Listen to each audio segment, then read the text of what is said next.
오늘 오신 우리 예한지방의 성도님들을 진심으로 환영합니다. 오늘은 모세라는 인물을 보면서 그의 인생을 통하여 또한 그에게 하나님께서 역사하신 것들을 통하여 우리가 하나님께 영광을 돌리기를 원합니다. 이 모세라고 하는 인물은 구약 성경에 가장 비중을 많이 차지하는 사람 중에 한 사람이지요. 그는 레위인 가족에서 태어났습니다. 레위 지파에서 태어나서 그는 애굽에서 태어났으며 또 애굽에서 출애굽하는 모든 과정의 리더로 지도자로 하나님이 세웠던 인물이지요.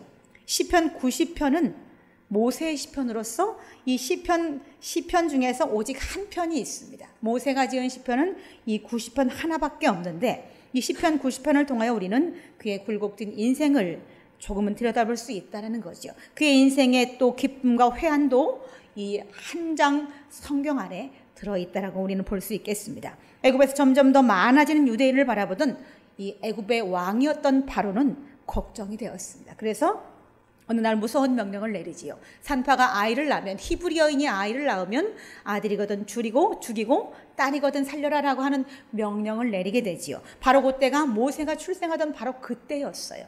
그런데 모세가 출생할 때 이 애굽의 산파는 그 집에 가서 그 모세를 죽일 수 없었지요. 왜냐하면 그 산파는 하나님을 두려워하던 여인이었기 때문에. 그래서 그는 그렇게 변명했어요. 히브리 여인은 강건하여 이 산파가 오기 전에 이미 벌써 해산하였더이다 라고 하는 그런 지혜로운 말로 그도 피해가고 모세도 살아나는 일을 하나님이 이루셨습니다. 그런데 그 이후에 점점 더 많아지는 이 히브리 사람을 보고는 바로의 왕은 결국 어떤 결정을 내리냐면 이 모든 국민 앞에 이제 남자아이를 낳게 되면 다 나일강에 던지고 딸을 낳게 되면 살려줘라 하는 무서운 명령을 내리게 되지요.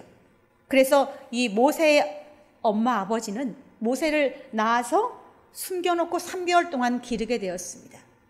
그리고는 3개월이 지난 후에 아이가 점점 자라서 자기들이 아이를 기를 수 없다는 생각을 하게 되고는 역청을 발라서 만든 갈대 상자에 이 모세를 넣어서 나일강에 뛰어보내게 되지요.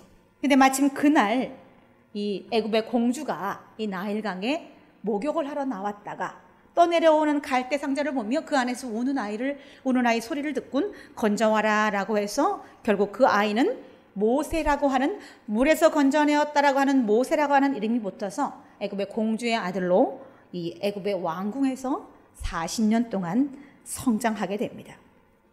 그리고 그는 어느 날 이 애굽 사람이 자기들끼리 싸우는 것을 보고는 그를 말리다가 결국 실수로 한 사람을 때려 죽이고 말았습니다. 그리고 그 일이 탄로되었고 그는 그 일로 인해서 미디안이라고 하는 광야로 도망을 하게 됩니다. 미디안 광야에서 그는 이드로라고 하는 이 자기의 미래의 장인을 만나게 되죠. 그리고 이드로의 딸이었던 시보라와 결혼을 하고 또한 그 미디안 광야에서 또 긴 시간 동안, 그동안 왕궁에 살았던 40년의 긴 시간 동안 또다시 40년을 광야에서 살게 되었습니다. 그리고 이제 나이가 80살이 되었습니다. 세상에서는 이쯤이면 아마 이제 죽을 날 기다리고 살지요라고 할 수 있는 나이일 수도 있겠습니다. 그런데 하나님은 그렇게 늙은 나이가 80살이 먹은 머리가 하얗게 된 모세를 그때서야 부르셨어요. 이스라엘을 향한 이 구원 계획은 이미 모세가 태어나기 전부터 이제 시작되었다고 볼 수 있습니다. 하지만 그것이 본격화된 것은 모세가 80세 되었을 때부터 시작이라고 볼 수 있습니다. 모세는 하나님으로부터 억압받고 고통받는 애굽의 유대인들을 이끌어내려고 하는 명령을 받게 되지요. 그 일에는 하나님의 특별한 인도하심이 있었고 또한 그의 영 아론이 함께했습니다. 그렇게 출애굽한 유대인들을 이끌고 살아온 모세의 또 다른 40년이라고 하는 시간이 있었어요. 모세는 40년은 왕궁에서 40년은 광야에서 또 다른 40년은 이제 이스라엘의 지도자로 살게 됩니다. 어떤 계획이나 준비도 없이 무작정 이스라엘 백성을 끌고 나온 그 200만이 넘는 그 백성과 함께하는 40년의 긴 세월은 모세에게는 너무 힘들고 지치는 시간이었다는 거죠. 이 교회 안에도 많은 그룹이 있습니다. 남전도회, 여전도회, 또 청년부, 또 유초등부, 또 소그룹으로 얘기하는 구역 예배를 드리는 그룹도 있고 아주 많은 여러 가지 단체가 있지요. 근데 그 중에서 저는 구역 예배 전에 구역장을 해봐서 아는데 이 작은 구역 모임의 구역장을 일컬어서 작은 개척교회 담임 목사 같다라고 할 때가 많았습니다. 왜냐하면 그 작은 구역 모임 그 기껏 해봐야 10명밖에 안 되는, 더 작으면 한 6, 7명? 더 작을 수도 있어요. 근데 그 작은 구역을 하나 이끌어 나가는 것도 힘이 버거워서 마치 개척교회를 이끌어 나가는 담임 목사 같다라고 힘들다라고 고백했던 때가 있었기 때문에 이 작은 모임도 힘든데 모세는 이렇게 많은 수백만의 백성을 끌고 나온 그의 인생의 40년은 얼마나 힘들었을까라고 우리는 짐작할 수 있다는 거죠. 학교나 또 회사, 그 어떤 것도 조용한 데가 없습니다. 100사람이 있다면 100마디의 말이 돌게 되지요. 사람 하나 매장시키는데 요즘에는요, 한 사람의 루머만 인터넷에 퍼지면 충분합니다. 얼마 전에 유치원 보육교사에 대한 오해가 있었고 그것이 SNS에 올려지면서 결국 그것이 일파만파 퍼지게 되었고 이 보육교사는 그 압박을 견디지 못해서 얼마 후에 자살하고 말았습니다. 사람이 모이는 곳에는 어느 곳에든지 이렇게 분쟁과 난리가 매일마다 일어나고 있습니다. 그런데 모세는 아무 준비도 없이 무려 200만이 넘는 그 무리를 데리고 그들의 리더가 되어서 언제 어떻게 얼마 만에 들어갈 수 있을지도 모르는 그 여정을 시작했던 것이지요. 목적지는 분명했습니다. 가나안이라고는 땅이 있었죠. 그러나 얼마나 걸릴지, 또 어떻게 들어가야 할지 아무것도 모른 채 모세는 마냥 하나님의 명령만 순종하고 그들을 이끌고 무작정 나왔습니다. 이동하는 여정 속의 광야는 아주 여러 가지 환경이 별로 좋지 못했죠. 낮에는 무덥고 밤에는 또 극도로 추웠던 곳이 바로 광야였어요. 그런 좋지 않은 상황 속에서 아마 이스라엘 백성들이 불평했던 것은 어쩌면 당연한 것인지도 모르겠습니다. 200만의 백성들이 불평하기 시작했어요. 어느 시점부터 자기들끼리도 싸우기 시작했어요. 자기들끼리 무리를 지어서 싸우고 아주 조용할 날이 없었습니다. 그래서 모세는 미디안 광야에서 매일마다 그들의 송사를 듣고 그들의 송사에 답변해주고 그것을 해결해주기 위해서 아침부터 밤늦게까지 매일마다 떼약볕에 앉아 있어야 했습니다. 물론 백성들도 그랬지요.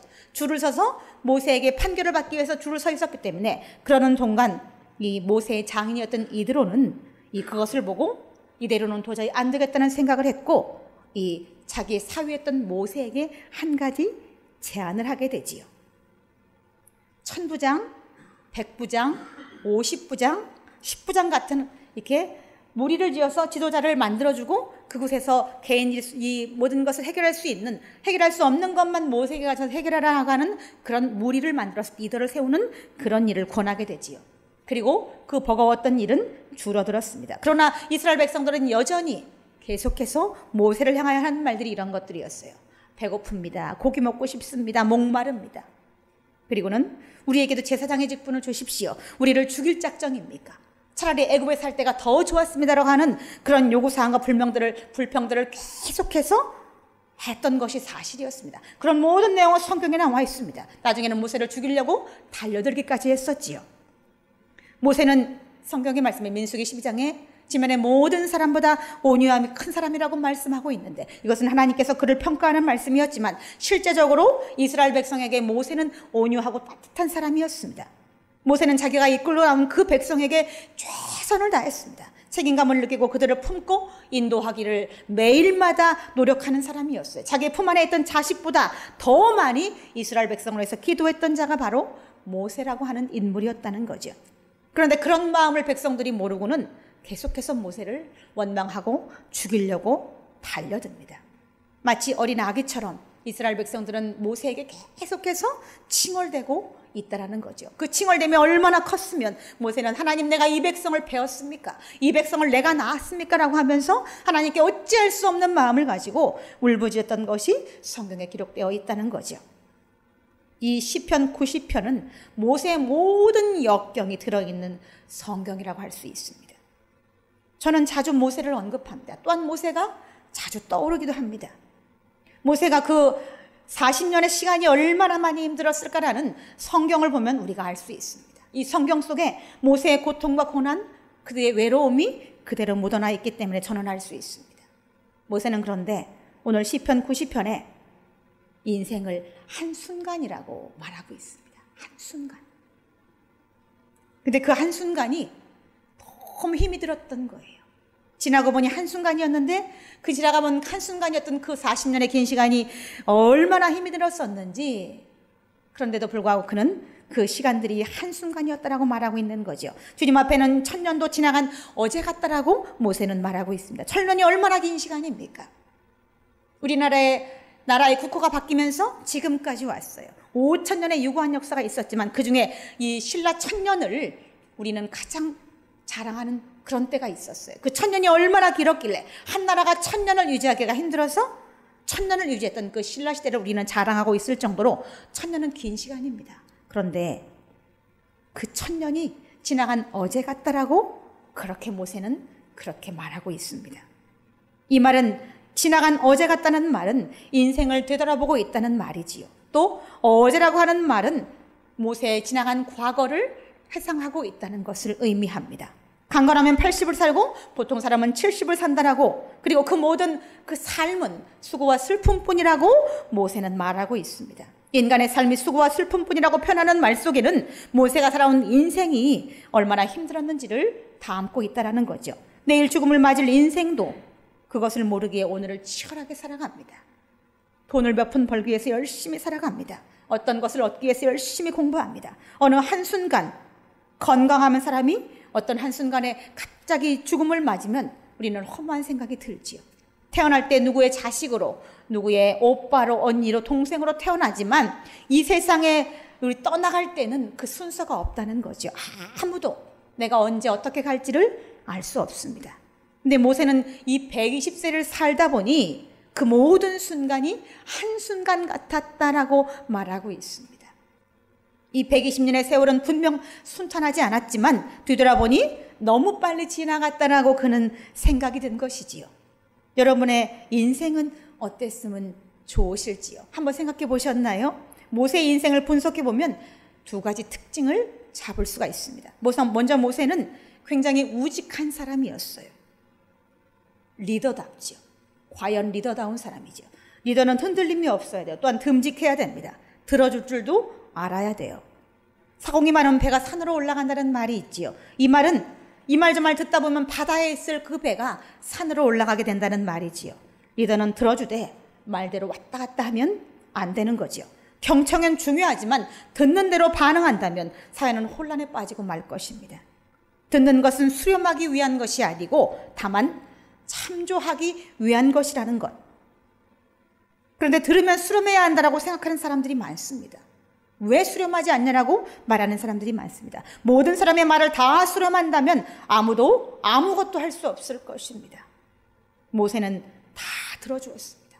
그 백성이 하는 그 원망과 불평, 그 모든 것을 다 들어주었습니다. 하지만 모세는 무직하게 들어주었을 뿐 그들에게 쉽게 반응하지 않았습니다. 다만 그가 반응할 때는 하나님께서 명령하실 때만 그는 반응했다는 거죠. 그런데 이 들어주는 것이 쉬운 일인가?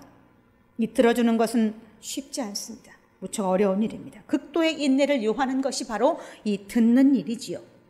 이 사람이 말을 듣다 보면 어느 순간인가 나도 말하고 싶은 생각이 들어집니다. 마냥 나 죽었소 하면서 한없이 들어줄 수 있는 마음이 인간에게는 부족하다는 거지요. 듣는 것이 순양의 기름보다 낫다라고 성경은 말씀하시는데 이 사울은 듣지 못했지요. 그리고 다윗이 인구조사를 할 때에도 이 하나님의 감동을 받은 요압이 왜 인구조사를 하려고 하십니까? 라고 말리는 그 말을 다윗도 듣지 못했습니다. 태초의 인간이었던 아담도 동산 중앙에 있던 실과는 만지지도 말고 먹지도 말라고 말씀하셨지만 그 말씀을 듣지를 못했습니다. 듣는 것이 이렇게 어렵습니다. 그런데 모세는 들어주었어요. 너무 많이 듣다 보니까 장인은 안타까워서 결국 1000부장, 100부장, 50부장 같은 제도를 마련해서 모세에게 살 수 있는 길을 열어주었다는 거죠. 하나님께서 또 이스라엘 백성에게 들으라라고 말씀하셨지요. 신명기 6장에 보면 이스라엘 백성들이 하나님을 사랑하고 하나님이 주신 명령을 새기며 또 자녀에게 부지런히 가르치라고 말씀하셨지요.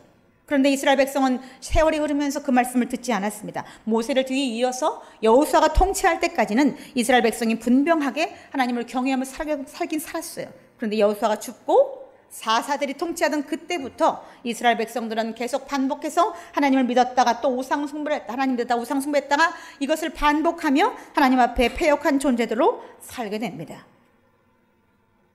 우리나라 옛날 속담에 어른이 콩을 파시라고 해도 그대는 믿어라 라고 하는 말씀이 있어요.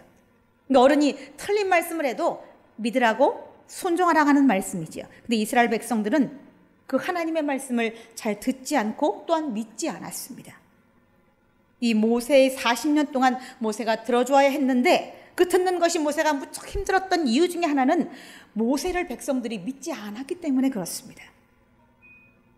그런데도 모세는 백성의 소리에 귀를 기울였습니다. 모세의 두 번째는 하나님을 두려워하고 경외했다는 거지요.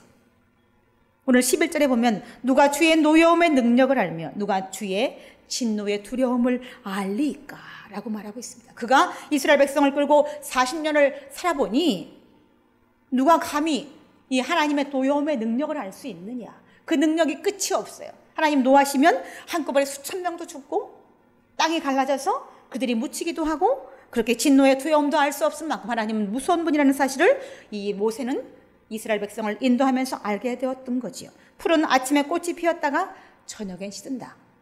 이 사람은 이 말은 사실 과장된 말이지요. 저 어렸을 때 나팔꽃이라는 꽃이 있어요.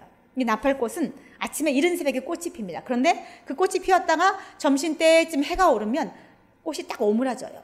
그리고 다시 오므라졌다가 다시 그 다음날 아침에 해가 없을 때 그 꽃이 피지요. 그리고 점심때가 되면 또 다시 오므라지고 이렇게 반복되는 일을 하지만 아침에 피었던 꽃이 오후에 시들지는 않습니다. 하지만 그렇게 인생은, 이건 좀 과장법이긴 하지만 인생은 금방 피었다가 화려하고 이쁜 것 같지만 금방 지고 만다는 것을 이제 과장법으로 이 모세는 표현하고 있다는 거죠. 이것은 곧 인생과 인간의 나약함을 이르는 말이기도 합니다. 인간들은 스스로를 대단하다고 합니다. 위대하다고 합니다. 사실 위대하기도 하지요. 100층이 넘는 빌딩을 짓기도 하고 긴 바다 위에 다리를 놓기도 하고 어마어마한 일들을 인간들이 합니다. 하지만 그 인간들은 아침에 피고 저녁에 마르는 꽃과 같다는 거지요. 그 반면에 하나님은 우주를 통치하십니다. 우주를 전체를 다스리십니다. 그래서 모세는 그 하나님을 두려워했던 것이지요. 감히 하나님 앞에 인생이다라고 나설 수 있는 사람이 있을까요? 출애굽기 32장에는 모세가 시내산에 십계명을 받기 위해서 올라갔을 때 40일 동안 내려오지 않자 아론을 부추겨서 금송아지를 만들게 하는 일이 있었지요. 그리고 금송아지를 하나님이라고 경배하며 축배하며 그들이 노래 부르고 춤출 때에 하나님이 그 일에 진노하시어서 무려 3,000명을 죽이시는 일이 있었습니다. 그 일이 끝나고 징계가 끝났지만 모세는 여전히 두려웠어요. 하나님이 3,000명을 죽였을 때에 또 다른 하나님의 재앙이 이스라엘 백성에게 임할까 봐 그는 또다시 하나님의 산에 올라갔었습니다. 백성이 너무나 큰 죄를 저질렀고 그 죄로 인해서 이 모세는 속죄하기 위해서 하나님의 산에 다시 올라갔던 거죠. 3,000명이 죽었으니 얼마나 많은 죽었습니까? 우리 10명만 죽어서 이렇게 싸놨다고 생각을 해보세요. 얼마나 두려웠겠는가. 그런데 3,000명이 죽어서 산 같은 시체 산을 이루었다고 한번 생각해 보십시오. 얼마나 엄청났겠는가. 모세는 에서처럼 하나님 내가 죽으면 죽으리다라는 마음으로 하나님께 올라갔습니다. 백성의 죄를 사해 주십시오. 그렇지 아니하시려거든 내 이름을 하나님의 생명책에서 지워주십시오라고 말하며 기도했던 것이 바로 모세였다라는 거지요. 돌아갈 수도 없고 또 앞으로 나아갈 수도 없는 진퇴양난에서 이 모세는 절망했습니다. 그래서 하나님께 나아갈 수밖에 없었던 거예요. 백성을 지키기 위해서 하나님 앞에 지금 거래를 시도하고 있어요. 이 백성을 사해 주시든지 아니면 그렇지 아니하시거든 내 이름을 생명책에서 지워주십시오라고 지금 감히 하나님 앞에 거래를 하고 있다는 거지요. 우리의 모든 날은 주의 분노 중에 지나갑니다. 또 우리의 평생이 순식간에 날아갑니다. 그래서 한순간이라고 말하고 있습니다. 우리가 쌓아올린 모든 것은 하나님의 진노하시면은 어느 순간 없어질 수 있는 거지요. 쓰나미라고 하는 것이 와서 일본이 그렇게 수백 년 동안 이루었던 그들의 그 경제의 모든 것들이 한순간 안에 두세 시간 만에 다 무너지기도 했던 것을 우리는 TV를 통해서 보았던 적이 있습니다. 하나님의 진노는 이렇게 엄청나고 무섭기도 합니다. 이 모세의 인생에 굴곡진 역경이 많았지만 모세는 그만큼 하나님을 강하게 붙잡았던 인물이지요. 모진 인생에서 그에게 하나님이 만약에 안 계셨다면 그는 그 큰 일을 할 수가 있었을까? 아마 할 수 없었겠지요. 200만의 사람을 어떻게 통제할 수가 있겠어요?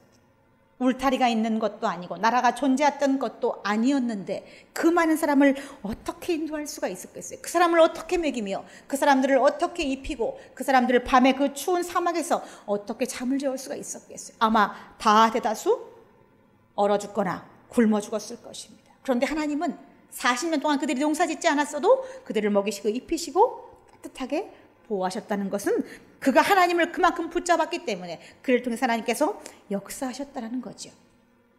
모세는 이렇게 위대한 인물이 되었습니다. 여러분의 인생은 어떻게 평가가 될지 한번 생각해 보셨어요? 사람은 죽으면 이름을 남긴다고 합니다. 이름을. 우리의 이름이 내가 죽고 나서 수백 년 후에 눈곱만큼이라도 누가 기억해 주는 사람이 있다면 그것은 대단한 인물이라고 말할 수 있겠죠. 이 천국에서는 세 가지로 놀란다고 합니다. 그것은 무엇이냐면 내가 드디어 천국에 왔구나. 그리고 두 번째는 그분이 안 보이네 라는 것을 놀란답니다. 또 하나는 저놈이 어떻게 천국에 왔지? 라는 것을 가지고 놀란답니다. 근데 지옥에서도 세 가지 놀라는 것이 있다고 합니다. 그것은 무엇이냐면 내가 어떻게 이 지옥에 왔을까? 내가 지옥에 오다니 라고 하는 것에 놀란다고 합니다. 그리고 또 한 가지는 어떻게 저분이 여기를 왔지? 라는 것에 놀란다고 합니다. 그리고 또 한 가지는 그놈이 안 보이네 라는 것으로 놀란다고 합니다.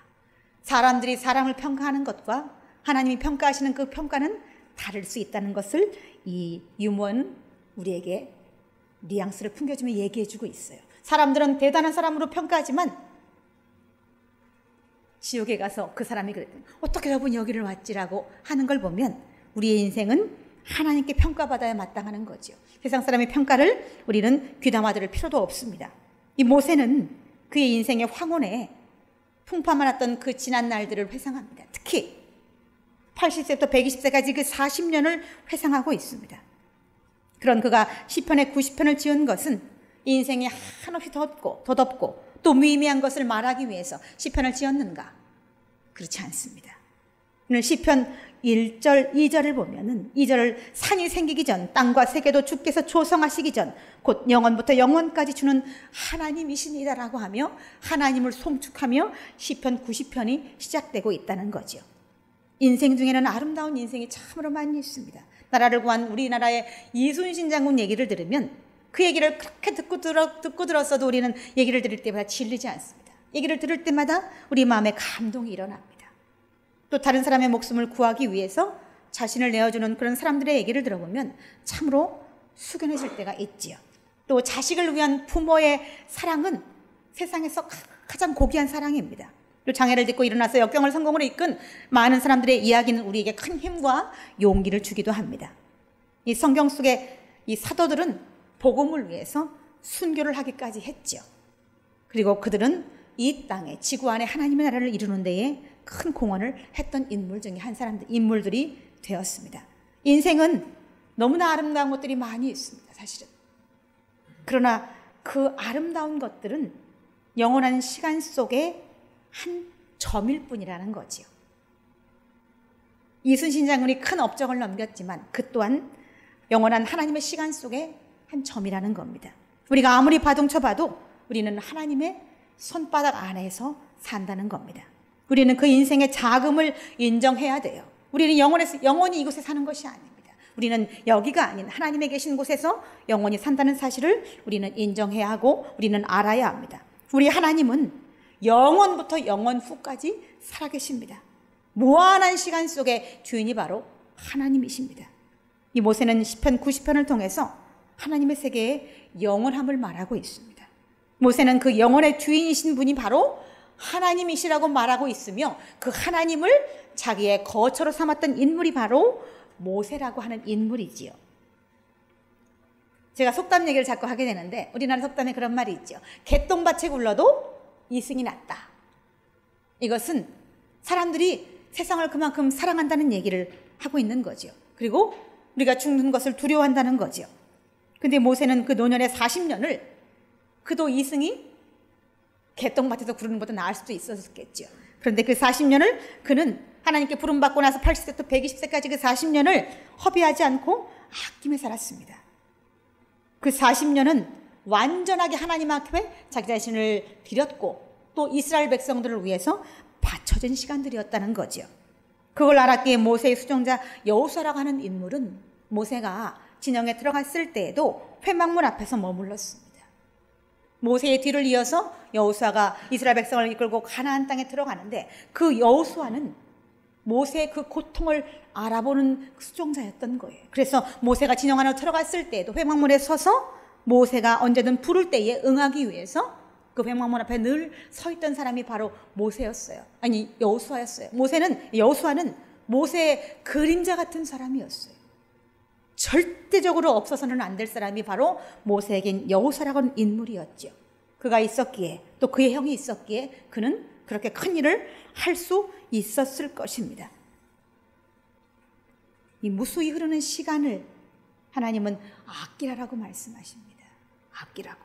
영원한 시간의 주인은 분명 하나님이시지만 이 땅에 살아가는 동안 이 시간의 주인공은 바로 나라는 것. 내가 이 세상에 사는 동안 내 시간에 내가 주인입니다. 우리에겐 시간이 무한하지 않습니다. 유한합니다. 그래서 그 정해진 시간을 값지게 살라고 그 시간을 아끼라고 성경의 우리를 통해서 우리에게 말씀하고 있다는 거죠. 이 시간들을 살 때에 세상에 소망을 둔 자와 또 하나님께 소망을 둔 자는 그 시간을 다르게 사용합니다. 이 세상에 소망을 둔 자는 그 시간 동안 탐욕스럽게 살아갑니다.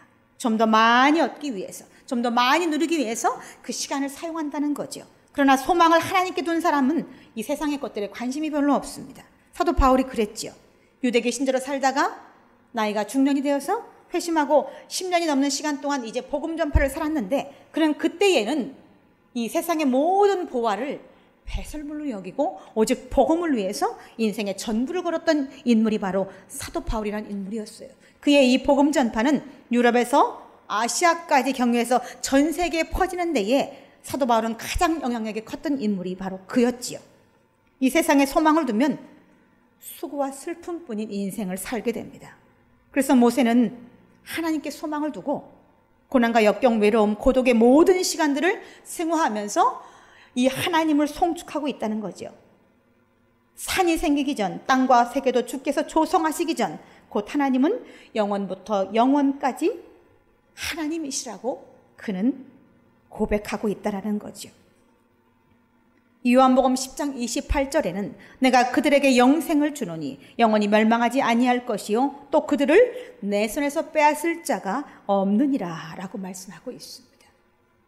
또한 세상을 살아가는 우리에게도 출애굽기 20장 6절에 보면 나를 사랑하고 내 계명을 지키는 자에게는 천대까지 은혜를 베푸느니라 라고 말씀하고 있습니다. 이 땅에 우리가 살아가는 동안도 우리가 하나님을 사랑하고 하나님의 계명을 지키는 자에게는 그의 후손의 천대까지 은혜를 베풀어 주시겠노라고 우리를 축복하는 말씀이 성경의 곳곳에 있다는 겁니다. 이스라엘 지도자 모세는 가장 위대한 인생을 산 사람 중에 하나였어요. 그렇지만 이스라엘 지도자가 된 그 후에 한순간도 자신을 의지하지 않았다는 것에 여러분은 주목하셔야 됩니다. 오직 모세는 하나님께만 소망을 두었습니다. 고작 100년 남짓한 이 인생에 여러분의 전부를 거시겠습니까? 우리의 본향은 하나님이 계신 저 천국이라는 사실을 기억하시기 바랍니다. 우리 다 같이 기도하시겠습니다. 하나님 아버지, 하나님의 은혜를 참으로 감사합니다. 모진 세월을 산 모세도 그의 인생의 말년에 하나님은 영원부터 영원까지 하나님이시라고 고백하는 내용을 우리는 성경을 통해서 보았습니다. 항상 평안하고 무탈하며 별일이 없는 우리의 인생에도 이런 고백이 있게 하여 주옵시며 우리의 본향은 이곳이 아니고 하나님이 계신 저 천국이라는 사실을 깨닫고 늘 세상의 무력에 빠지기보다는 하나님께 마음을 두고 살아갈 수 있도록 우리 모두에게 성령의 충만한 은혜를 내려 주시옵소서. 감사와 영광을 드리며 우리 구주 예수 그리스도의 이름으로 기도드리옵나이다. 아멘.